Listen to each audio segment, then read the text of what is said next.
Election commission ने NA-18 Haripur के ज़िमनी इंतखाबात पर लगाए गए तमाम तर इल्जामात मुस्तरद कर दिए। वाज़ेह कर दिया कि इलेक्शन हारने के बाद बेबुनियाद इल्जामात लगाए जा रहे हैं। हर इंतखाब के बाद एक जैसे इल्जामात दोहराना इंतखाबी अमल को मशकूक बनाने की कोशिश करार दे दिया। इलेक्शन कमीशन ने अपने बयान में कहा कि DRO और RO की तैनाती को साजिश करार देना हक़ाइक़ के मुनाफी है। NA-18 में तैनात अफसरान इसी इलाके में पहले से मौजूद थे।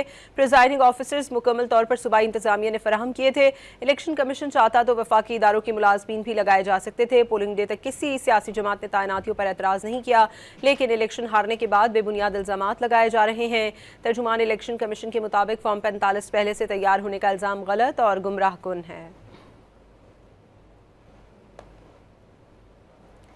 इलेक्शन कमीशन ने NA-18 हरीपुर के ज़िमनी इंतखाबात पर लगाए गए तमाम तर इल्जामात मुस्तरद कर दिए। वाज़ेह कर दिया कि इलेक्शन हारने के बाद बेबुनियाद इल्जामात लगाए जा रहे हैं। हर इंतखाब के बाद एक जैसे इल्जामात दोहराना इंतखाबी अमल को मशकूक बनाने की कोशिश करार दे दिया। इलेक्शन कमीशन ने अपने बयान में कहा कि DRO और RO की तैनाती को साजिश करार देना हक़ाइक़ के मुनाफी है। NA-18 में तैनात अफसरान इसी इलाके में पहले से मौजूद थे।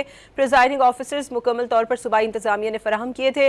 इलेक्शन कमीशन चाहता तो वफाकी इदारों के मुलाजमीन भी लगाए जा सकते थे। पोलिंग डे तक किसी सियासी जमात ने तैनातियों पर एतराज़ नहीं किया, लेकिन इलेक्शन हारने के बाद बेबुनियाद इल्जामात लगाए जा रहे हैं। तर्जुमान इलेक्शन कमीशन के मुताबिक फॉर्म 45 पहले से तैयार होने का इल्ज़ाम गलत और गुमराह कुन है।